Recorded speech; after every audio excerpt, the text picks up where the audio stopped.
katakan misalnya seruan-seruan dari para guru besar ini tak direspon sesuai dengan harapan mereka, misalnya para guru besar itu misalnya, apa kira-kira yang bisa dilakukan untuk memperbaiki kondisi bangsa ini? Ya saya kira pertama ya jelas tidak ada penyalahgunaan kekuasaan yang diminta itu. Garansi itu dulu. Itu kan harapan. Iya. Maksudnya apa ini yang dilakukan?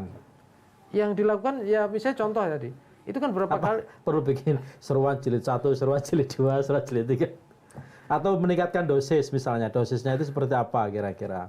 Ya begini, kalau kemampuan meningkatkan dosis ini kan bukan gerakan terencana dan gerakan yang Ini spontan, ini panggilan spontan. hati. Tapi itu kita tidak bisa memprediksi ya. Artinya kalau sekarang pada tensi yang seperti itu ya lihat ininya apakah nanti bentuknya misalnya contoh kan ini mendekati pemilu, muncul protes voting misalnya tapi kalau itu mungkin jumlahnya nggak banyak. Tetapi kalau mampu diorganisir bisa aja itu mengejutkan. Misalnya paling nggak yang bisa terkejut itu 02. Kalau yang 01, 03 mungkin sudah banyak prediksi mereka tidak terlalu terkejut karena punya keyakinan misalnya 01 targetnya 35% misalnya begitu. Kalau dapat kan berarti nggak terkejut kan gitu.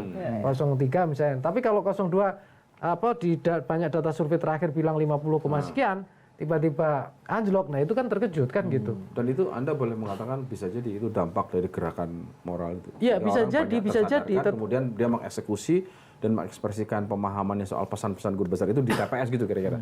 Ya kalau itu mampu menjadi obrolan warung kopi, Mas. Artinya menengah bawah, menurunkannya ini. Nah kita nggak ada pilar penyangga juga. Tapi saya kira begini, di beberapa kampanye-kampanye terutama yang paling banyak keras itu di kubu 01 ya. Itu kan soal kesetaraan, soal privilege. Ya anak muda kalau bukan misalnya contoh anak presiden ya beda privilege-nya. Contohnya begitulah. Itu sering kan disuarakan Kordal 01. dan modal. Ya, kordal dan modal kan gitu. Nah, ini yang mungkin bisa jadi itu merugikan 02 kan kalau itu kan gitu. Nah, apalagi misalnya muncul suran-suran lebih konkret gerakan ini, gerakan itu dan seterusnya untuk pemilu ya. Nah, itu bisa aja gitu loh.